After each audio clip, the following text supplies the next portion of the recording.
Doctor இருக்காரா? Raghava, emergency! Emergency எവിടെ?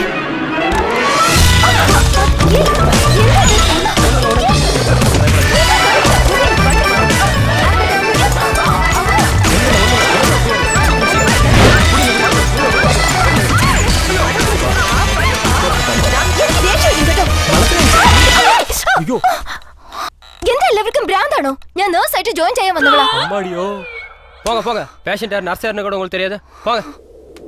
Sorry madam. ஏய் நீ யாரு? தெரியாம நடந்துருச்சு மனசுல எது வச்சுக்காதீங்க. டாக்டர் வருவாங்க நீங்க போய் பாருங்க. உன் வேலை முடிஞ்சதுல போட தெண்டி. என்னையா யாருன்னு கேக்குற? உனக்கு ரொம்ப திமிருதான்.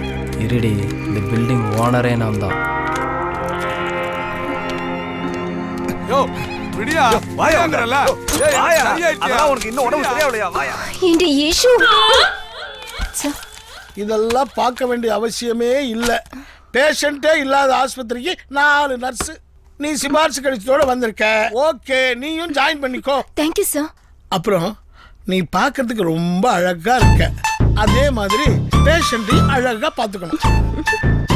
ஷூர் சார், கண்டிப்பா. ஓகே. ஃபர்ஸ்ட் இந்த லிஃப்ட்டை பூட்டி வைக்கணும். டெய்லி ஒருத்தன் உழுகுறான். குடுப்பா. ஓகே பார்த்துக்கோங்க.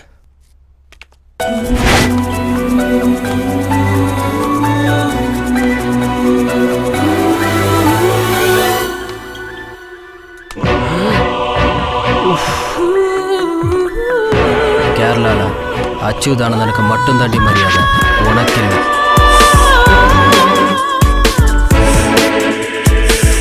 தம்பி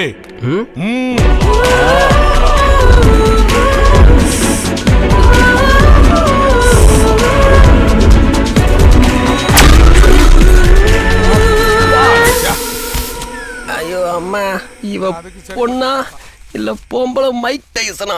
ஐயோ சாரி, தெரியாம இடிச்சிட்டேன். தெரியாம? என்ன கேரளாவில இருந்து வந்திருக்க நேமாத்த பாக்குறியா? ஓய், தமிழ்நாட்டுல தான் நான் நர்சிங் முடிச்சிருக்கேன். என்கிட்டயே வா. உன்ன மாதிரி எத்தனை பேரை நான் பாத்திருப்பேன். மாறி நிக்கட தெண்டி. எப்படி அடக்கிறது?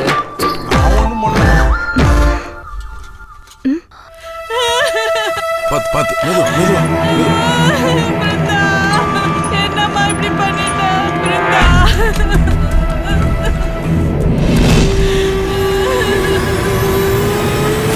இவன் இங்க எதுக்கு வந்தா? அவங்க பையனையும் இங்க தான் சார் அட்மிட் பண்ணிருக்காங்க. நிறுத்துமா, நாங்க வேற ஹாஸ்பிடலுக்கு போறோம். ஏன் சார்?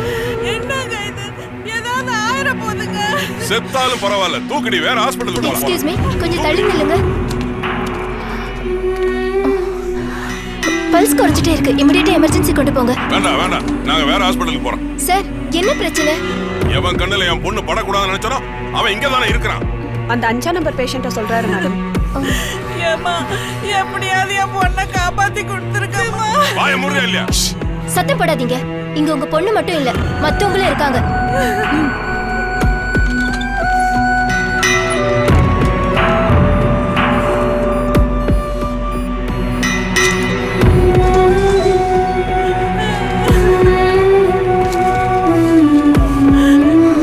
இப்ப சொல்லுங்க, என்ன பிரச்சனை? உங்க பொண்ணு அந்த பையனும் லவ் பண்றாங்க. உங்களுக்கு அது பிடிக்கல. அவங்க அதனால பாய்சன் குடிச்சிட்டாங்க. இப்போ ஒரே ஹாஸ்பிட்டல்ல கூட அட்மிட் பண்ண கூடாதுன்னு சொல்றீங்க. பெத்தவங்களே தம் பிள்ளையோட மனசை புரிஞ்சுக்கலனா மத்தவங்க எப்படி புரிஞ்சுக்குவாங்க? இனிமே அவங்களுக்கு ட்ரீட்மெண்ட் தேவையில்லை. உங்களை மாதிரி பேரண்ட்ஸ்க்கு தான் அது அவசியம். இனி 1/2 மணி நேரம் கழிச்சு உங்க பொண்ணை போய் பாருங்க. மத்ததெல்லாம் டாக்டர் சொல்லுவாரு. முடிஞ்சா அவங்களை சேர்த்து வைக்க முயற்சி பண்ணுங்க.